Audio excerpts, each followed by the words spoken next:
Welcome to this next part 4, where we're looking at the opening of the graves. Jesus gave a loud cry and breathed his last. Then the curtain hanging in the temple was torn in two from top to bottom. The earth shook, the rocks split apart, the graves broke open, and many of God's people who had died were raised to life. If we take the literal translation, which is reflected in the RSV, it says the tombs also were opened, and many bodies of the saints who had fallen asleep were raised. And coming out of the tombs after his resurrection, they went into the holy city and appeared to many. So there's a split between the opening of the tombs and the appearing of the saints. And so I've split this into 2 parts.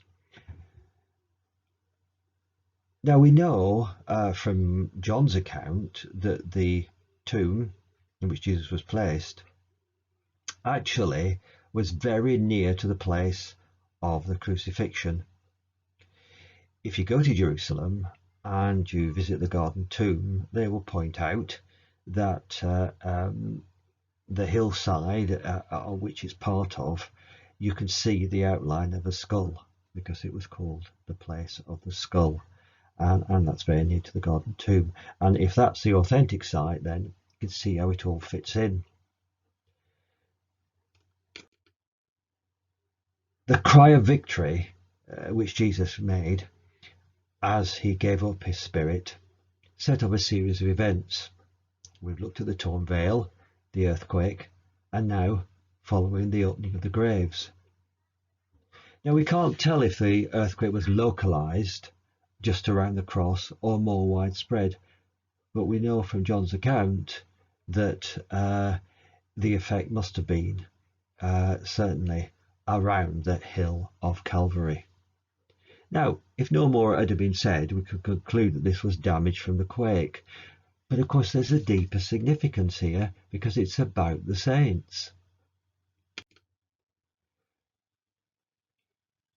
And so the opening of the graves signifies victory over physical death. Paul says in Corinthians, the last enemy to be defeated will be death. So death is seen as an enemy. And of course, death comes in the fall.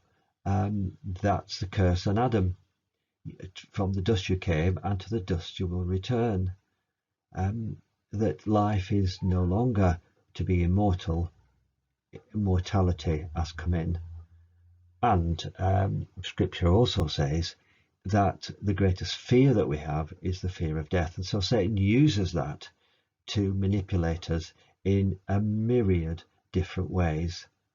But the opening of the graves is significant, that Jesus on the cross won the victory over death. And that was proved because he rose again on the 3rd day. Death has lost its grip on humanity. Now we have Jesus raising people from the dead. There was the son of the widow of Nain, and of course Lazarus. But they rose physically. It was a physical miracle. They were to eventually die again. But here we have something that's talking about the saints. So it's God's faithful people who are going to rise.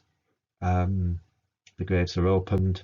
The saints then wait until Jesus is raised from the dead. And then they follow on, as it were, in a triumphal procession. In the next section, when we look at that rising of the saints, we'll look at the significance of that. So, though it was temporary for Lazarus and others, for Jesus it's permanent, and he's promised that one day it will be permanent for us. But death has been destroyed. The stranglehold of death has now gone because of the cross.